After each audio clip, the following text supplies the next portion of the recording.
Hello everyone. Today we'll discuss the Simpson rule. Simpson rule or method to calculate area under the curve for definite integrals.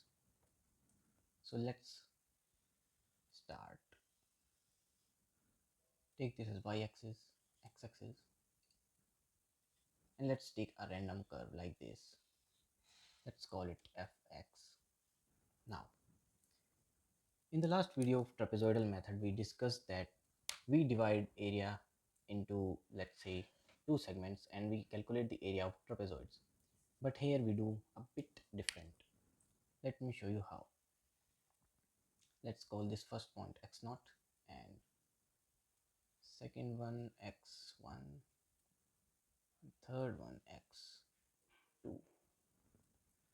For now we'll only need this one, but later on when we'll need to generalize it, this is a straight line x4, x5 and so on. Now what does Simpson rule says? In Simpson rule we take 3 points and we calculate area under this portion, okay, from here to here.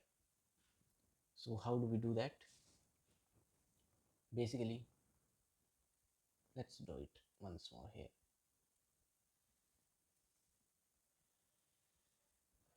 Something like this, and curve is gone like this. So basically just join these points, you will get this triangle here. Now area under this curve is area of this triangle plus area of this trapezoid. Okay, now let's call this point y1, this y2, y0, y1, y2, where yi is equal to fxi. That is the value of the function at that particular point. So basically here we have y0, y1, y2, x0, x1, x2. So we have to calculate this total area. Let's call it A, and area will be equal to area of this trapezoid plus area of this triangle. So let's simply write it, area of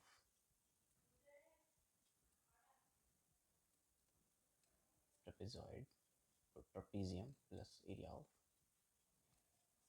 this triangle, shaded triangle, though I have drawn it very badly. Area of trapezoid is half this trapezoid, this entire trapezoid, x0, x2, y2, y0. So area of trapezoid is half into difference between these two lines and sum of parallel lines, y0 plus y2, this parallel line and this parallel line.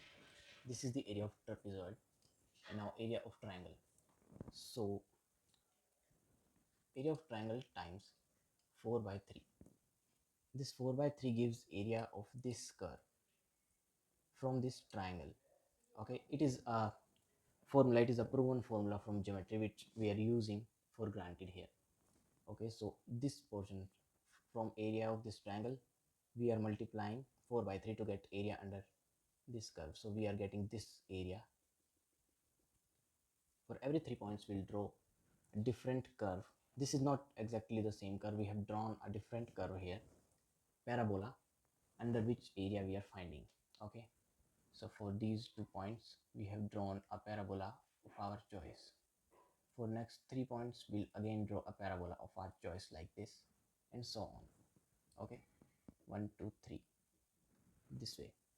So 4 by 3 times area of triangle. Now what is this area of triangle? This area of triangle is total area minus area of this trapezoid. Okay, yes, let's divide it this way, area of this entire strip till above minus plus area of this entire strip minus area of trapezoid, which is just this. Let's call it for now beta. Beta is this area under this trapezium beta. Now 4 by 3 plus, let's add these two, half into x1 minus x 0 times y1 plus y0 plus half into x2 minus x1 times y2 plus y1. Also, we have divided it into equal regions and intervals. Two intervals 1 2, n is equal to 2 here, and let's call this height h, not height, this width h. So x1 minus x0 is h, and x2 minus x1 is h, and this minus, let's delete it from here, minus this beta. So let's simplify this. We get half, or let's just keep it beta for now. We'll calculate it. Beta multiplied minus 4 by 3 beta plus 4 or 2 by 3. Take half common. 2 by 3 h y1 plus y0 plus h. Basically, you can take h outside as well, plus y2 plus y1, or just write it like this: y0 plus 2y1, y0 plus 2y1 plus y2. For the beta, we get 2h over 3, y0 plus 2y1 plus y2 minus beta by 3. So this is basically the area under this entire curve for this portion. Okay, let's put the value of beta as well. Take 1 by 3. Let's not take anything common yet. Let's simplify further. 2 by 3h, y0 plus 2y1 plus y2 minus by 3, and beta is 2 times 3 h y0 plus y2. So 2 by 3h we can take common from here. 2h by 3. What are we left with? y0 plus 2y1 plus y2.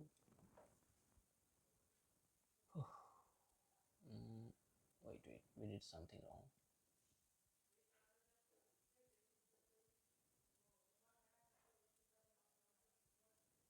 We have to just take h by 3 common from here.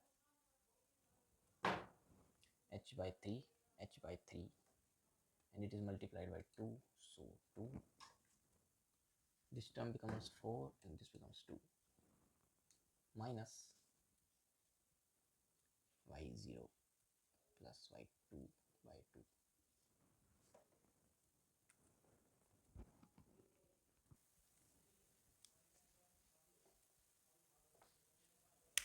So there is a little mistake here. x2 minus x0 is equal to 2h, not h. So 2 from here, we cancel this 2, and we won't get any 2 here. Now it's fine. So our area of trapezoid approximately equal to h by 3. y2 y0 minus y0 y0 plus 4y1 plus y2.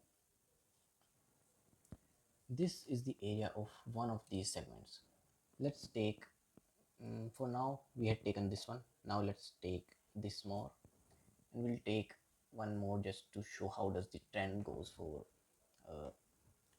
a large number of such values. So our total area, say total, will be equal to h by 3. Similarly, for this trapezium, it will be x2 y2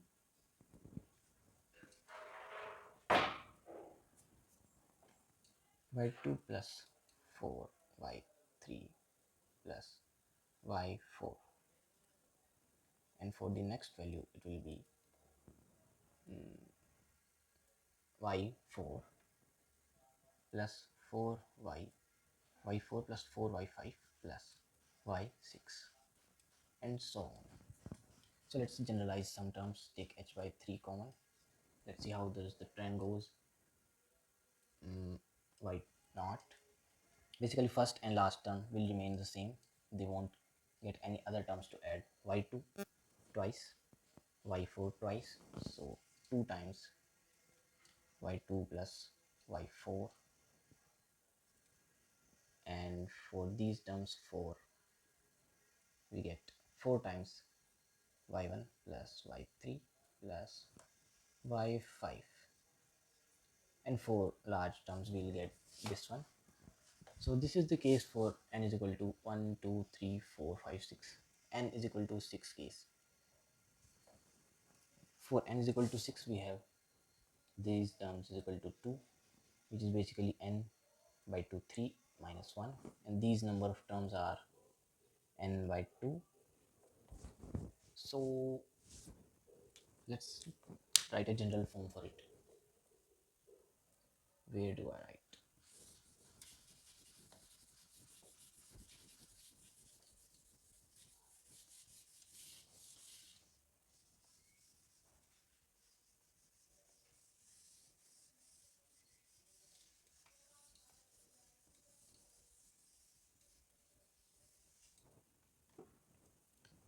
So for general case, our h becomes x, and n is the final one, and x naught divided by n, basically the difference between every single of these lines.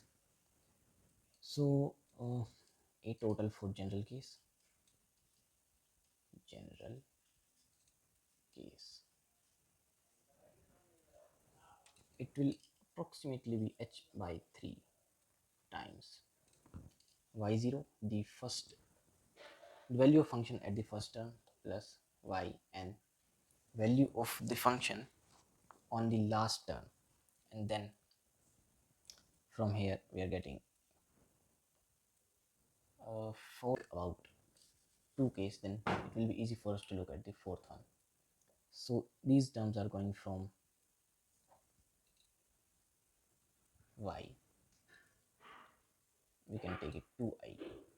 2i means value of I, value of y means function at x 2i. How to calculate this 2i? Let's take for a general I, value is given as x naught plus I times h, which simply means that x1, this value is equal to x0 plus h, x0 plus this width, so you get x1. So for general case you have this. So for x2i you have x naught plus 2ih. So I will take value from 1 2 till 2. So we have to do the summation of this,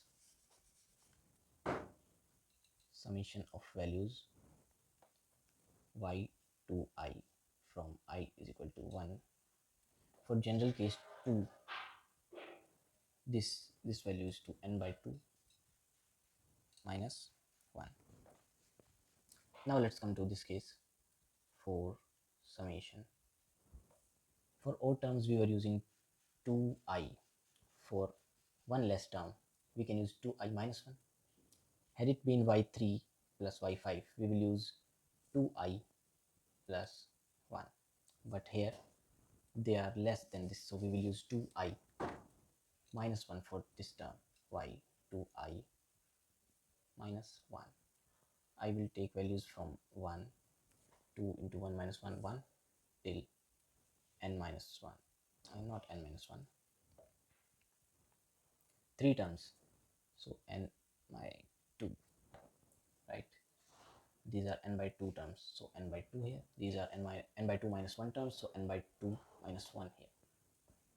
Now it looks fine, but we need to do a little more to write it in this form.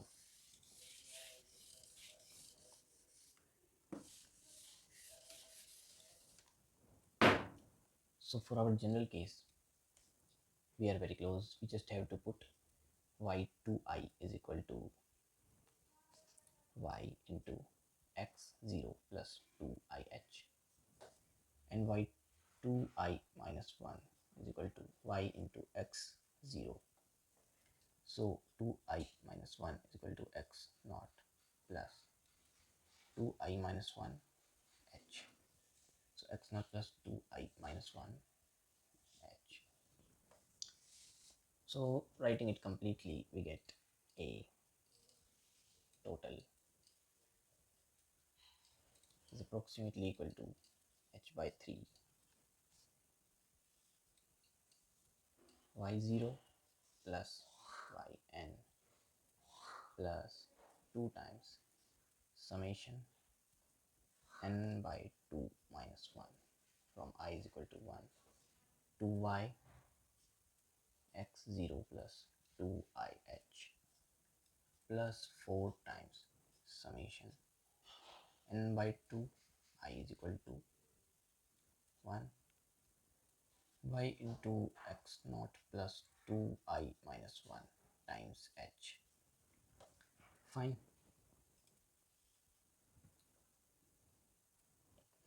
Yeah, everything looks fine for y.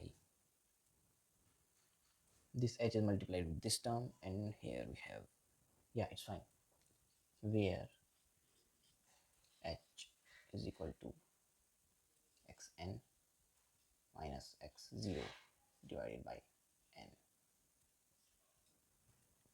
x0 and xn will be your range of integration. So for integrating a function fx dx from a to b, or say x naught to xn, you will use this form a total. So it was all about Simpson rule and how to generalize it. This was the basic idea of it. I hope you have got some understanding about it and some clarity. Thanks for watching.